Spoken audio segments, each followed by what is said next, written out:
Les places au foot africain. Pour commencer ce journal, vous l'avez peut-être suivi en direct sur nos antennes hier soir. Le coup d'envoi de la 35e CAN a donc été donné. Le Maroc a lancé la compétition. Difficile entrée en lice pour les Marocains qui ont laborieusement fait le job. Ça passe malgré tout face aux Comores 2-0. Une victoire sans Achraf Hakimi laissé au repos pour ce match inaugural. La compétition peut donc se poursuivre aujourd'hui, deuxième journée après la victoire du Maroc hier soir. On va partir pour Casablanca à l'occasion de ce deuxième match de cette CAN, premier match de la journée. Mali-Zambie, Cédric Ferreira, bonjour, vous êtes sur place pour nous.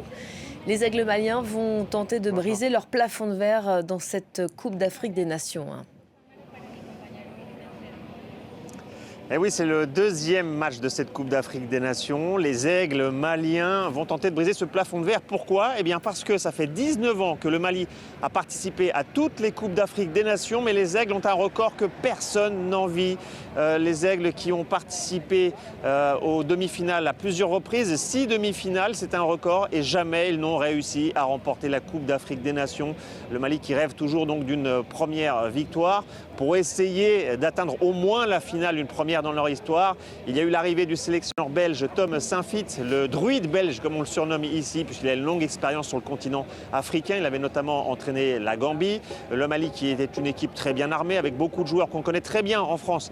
Par exemple Kamori Doumbia, l'attaquant qui évolue à Brest, ou encore le milieu du Racing Club de Lens, Mamadou Sangaré. Le Mali part favori face à la Zambie, il faut le dire. C'est probablement l'équipe la plus faible du groupe sur le papier, la Zambie. Après le limogeage de l'ancien entraîneur de Chelsea, Avram Grant, et des problèmes financiers, c'est désormais un entraîneur local qui a pris en main cette équipe, Moses Chikone.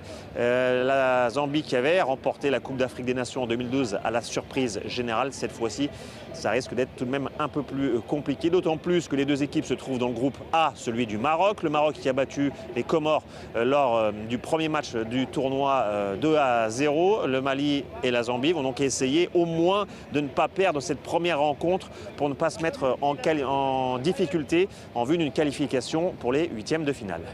Bon, alors voilà pour cette première journée. On est au jour 2.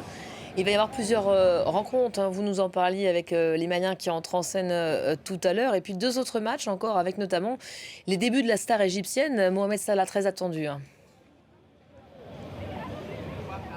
Juste avant les débuts de Mohamed Salah, il y aura le deuxième match de la journée, Afrique du Sud-Angola. Un mot quand même sur les Sud-Africains, troisième de la dernière Coupe d'Afrique des Nations et qui font également partie des outsiders. Et puis ensuite, c'est vrai, c'est le grand moment de la journée, l'entrée en lice de l'Égypte face au Zimbabwe. L'Égypte, record de la nation qui détient le record de victoire en Coupe d'Afrique des Nations. 7 succès pour l'Égypte, et pourtant Mohamed Salah n'y a jamais participé.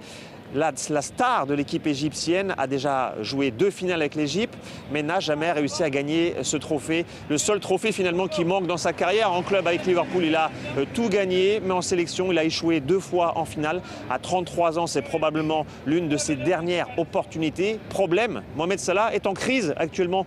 Vous savez sans doute qu'il vit des moments difficiles avec Liverpool. Il a même été relégué sur le banc de touche par son entraîneur. Salah qui a ensuite déclenché une crise médiatique en s'en prenant publiquement à son entraîneur Arne Slot. Comment va-t-il se relever en sélection ? On aura un début de réponse ce soir face au Zimbabwe. L'Égypte qui va essayer de s'imposer et qui partira favori pour lancer dans de bonnes conditions sa campagne en Coupe d'Afrique des Nations et se diriger vers les huitièmes de finale. Merci beaucoup Cédric Ferreira, qu'on va retrouver chaque jour à 14 h en direct de cette CAN.